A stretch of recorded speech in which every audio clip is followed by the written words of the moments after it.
Equin0x, Chicago native. And there he is. That is Ethanfo. That is the kid Ethanfo. This kid is 10 years old. He's an Olimar player. And he has been handing out body bags left and right. He went last stock, last hit with Ned. He's been up and now he's in top 64. I think this is loser's side if I'm correct. He lost to Ned, so he's definitely loser's side. But yeah, starting off strong 53%, but only yellow and blue to start here. Equin0x getting his footing in the game. Ooh! Wait, he's no, fine. it's Olimar. Yeah, it's fine. Like you hear the sound and it's just like he's down, he's dead. Like that's the thing that's scary about that. That down air, it hurts a lot. It's a really effective spike. And you expect it to work, but Olimar, good recovery, not strong enough, not enough percent on him yet. Yeah, Olimar's one of those characters where if you spike him, you better have him at like upper 70s, maybe a little into the mid 80s, just to make sure that that spike does kill, but gets the forward air into that up B. And I learned something. Ivysaur can jump after up B'ing, so that's good to know for the rest of this set. Yep. Switches Squirtle immediately. So Equin0x taking the first stock. So far, Equin0x has been very solid on the Pokemon Trainer play, kind of mixing it up, getting in pretty consistent damage with Ivysaur. Not one of the Pokemon Trainers to kind of swap, because normally you get that kind of mix of play styles. With Ned, he kind of treats every single Pokemon, like he treats the whole entire Pokemon Trainer character as a unit, as Ethanfo gets that forward smash and takes his first stock. You know, even back in Brawl, people try to play like only one and they switch out, kind of do switches to get the exhaustion away. This game lets you switch freely. Nice parry, but no punish. But yeah, I kind of like how Equin0x is doing. He's just kind of getting the switches, but get a little bit, go back to Ivysaur, play kind of that patient matchup. All right, nice switch now onto the Ivysaur. I wonder if it's an advantage state thing too. Yeah, a lot of switches are determined by whether or not the player is in advantage state or not. It's kind of like the same mentality like in like Dragon Ball FighterZ or Marvel vs. Capcom when you want to use an assist. That's like one way to kind of look at it. So it's like if you're in disadvantage, you can use the switch state to kind of get you out of it. So calling the other Pokemon like an assist. So far, super patient play from Ethanfo. Just trying to stay right out of the range. Now, the one thing I do notice is that Equin0x is doing a really good job of just keeping the projectile at a max range. Like that Razor Leaf projectile, it's really hard to deal with. Now, Olimar has the range to kind of tiptoe around it, but regardless, you're still going to have a bad time. And he living great DI. Yeah, that was really strong, but the edge guard from Squirtle coming in. Not going to be on. What's the kill throw?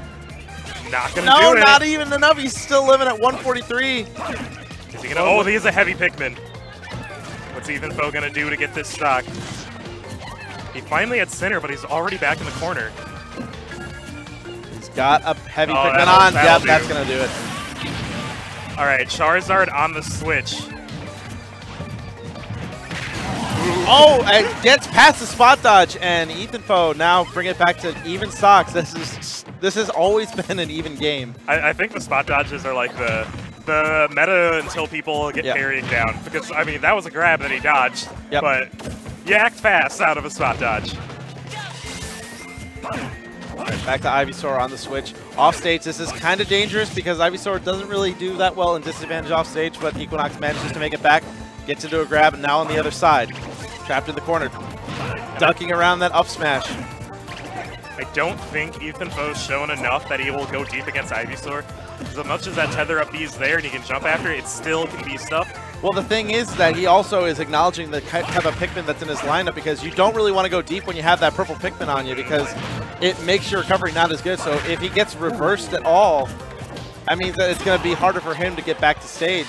Now look at this, 122% on Equin0x. Yeah, but now switching over to Charizard a little bit heavier. Blocks the Flare Blitz. It hit a Pikmin. I think, oh man, the clutchest bodyguard. That's the best bouncer in the club right there. He's making sure nobody gets in. Oh, going deep now with Charizard. Equin0x gonna take advantage. No hitbox on recovery. Oh, nice dodge. Had the right idea, but was just misplaced on that down air. Fire Pikmin on Charizard. Not gonna do it. 170%. He's got the ledge.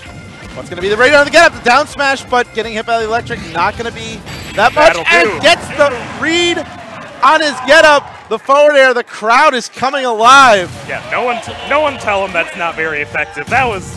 Oh, that was... Are you kidding me? That's super effective. It's like, I know you're going to jump right here. So let's get you... Do you think fire doesn't burn fire? I got a news for you. Yo, look how calm he is. He's just like, I'm going to sip my water. Look at the camera. He's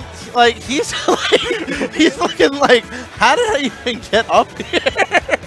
Yeah, he's cool. He's like as cool as he could be. He's a statue. He started coming around to things too in like the summer. So he's not like, I mean, everyone's new at Smash Ultimate, but like he's not super in like. He started competing. This isn't his first rodeo. Yeah, he was at Show Me Your Moves. He has at some other House of Pangs. But he is here, and he's making a name for himself in Midwest Mayhem Ultimate. All right. I'm wondering, Equin0x sort of set the pace at the beginning of the game's last game. I wonder how this stage is working, because it's going to be longer. There's going to be more room for Olimar to be running away, but some more Razor Leaf opportunities, a little more jump space as well. All right, definitely getting the offense started with the grab combos. Capitalizing on misspacing from Equin0x, and that almost killed. Man, I forgot how strong Ivysaur up B could be. It's a really strong, like a lot of toolkit. Like honestly, that's one thing that a lot of people like to back on in Ivysaur is that Ivysaur is kind of the kill powerhouse. Like Charizard has the kill power too, but doesn't really have the frame data to back it up. Ivysaur kind of has a combination of kill power and good frame data and good hitboxes as Equin0x draws first blood. Like, Ivysaur's always had the hitboxes, somewhat the kill power, but the frames with Nair, like, he did not have that range on Nair and that frames on Nair, too. At least the range. All right, getting the white Pikmin on, getting some good damage, getting him up to above 100. He's fine. Just a little bit misspaced for the spike. Ooh, directional air dodge. Putting the fear in him off stage. Now, honestly, now that you see that a little bit more is on the line, if he's playing from behind, Ethanfo is actually a little bit more, open to the edges. All right, you know what? I'm going to go with you off stage. Yeah. But Equin0x also not afraid. Equin0x not hesitating at all. He knows there's no hitbox that can come that low. He can't cancel with an aerial or else he'll just fall off stage afterwards. Can't show fear. Just because he's 10 years old, you're like, you can't let that get to you. Yeah, I mean, you can't let the prodigy get to you. As soon as you're in top 64, like, you know everyone here made it out of these pools. Everyone here has taken some games, at least 3 to make it out if you got that seed. There is no safe match here. All right, by ledge. Shields a get up, but just keeps throwing the bodyguards at him. It's the most and it classic pays Olimar. off. Just F smash, because the thing, it doesn't have that much in-lag at all. It's just sending the minions out. Here, do my bidding. Ooh. Nice parry, gets the down air out of it. Very good punish. Yeah, the rising parries are pretty hard. The falling ones, you know the hitbox time. But rising? Woo! And he almost lived that if the DI was just a little bit there. But instead, getting clipped by the up B and dying. Nice. At a fairly good percentage. So Equin0x bringing it to game 3. That's the Ivysaur stuff I like to see. I like to see those confirms in an up B, because that's, like, Divine Whip is one of the coolest parts of Ivysaur's kit. Besides being a tether recovery, very unique to only have tether recovery, and at least in this game. That it's sweet spots right at the top. You got nice setups and fair to it. That's just cool. Like that's what you want to see out of your second evolution Pokemon. That's absolutely. It's the middle ground before the big moves. It's got that perfect balance. That's why a lot of Pokemon trainers usually kind of just stick solely on Ivysaur. Although the ones, as you reach a higher level, you start to see the variety where it's like, okay, I'm going to switch back and forth a lot. That's when you get to like the play styles of Equin0x and Ned where people switch back and forth a lot. All right, so this is actually a very interesting counter pick, and I'm surprised that Equin0x allowed this because I feel like Yoshi's Island Brawl is going to be really helpful for Ethanfo because the slants on the ledge are going to kind of lend a lot in terms of spacing for the projectiles and the Pikmin that he's going to throw out. Yep. Of course, it is also a double-edged sword. The Razor Leaf projectile is also going to be really good on this stage. It looks like Razor Leaf also gets a little bounce hitting the edge, so it's just a little bit. It's going to be sending it at some weird angles, so we're going to see how Ethanfo adjusts. Right now, Equin0x seems to have figured something out with Ethanfo.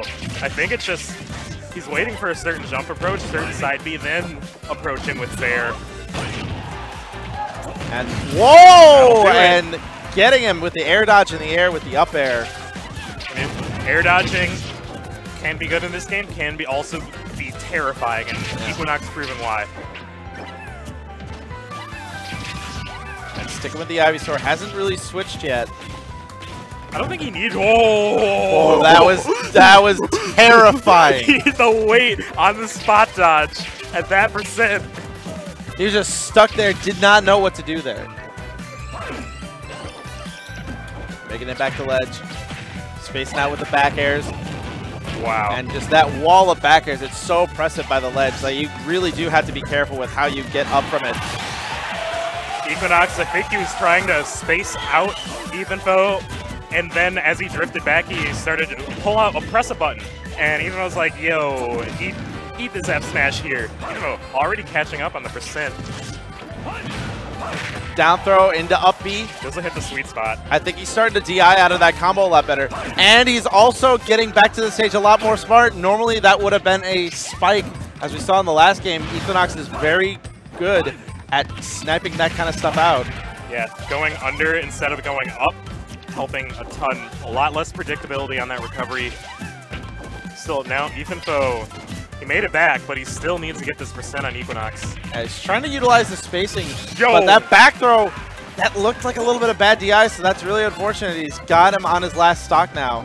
That is one of these things with this game, is knowing the animations so you know how to DI. And with so many characters, no one's really gotten the chance to see everything yet. Right, gets over the Razor Leaf. Trying to get him on the ledge. He's stuck on the platform now, trying to apply pressure. More back airs. Got the wipe him, this is going to be a lot. Now, gotta watch out. Down smash just rolls away from it just in time. Oh, landing forward air into up air.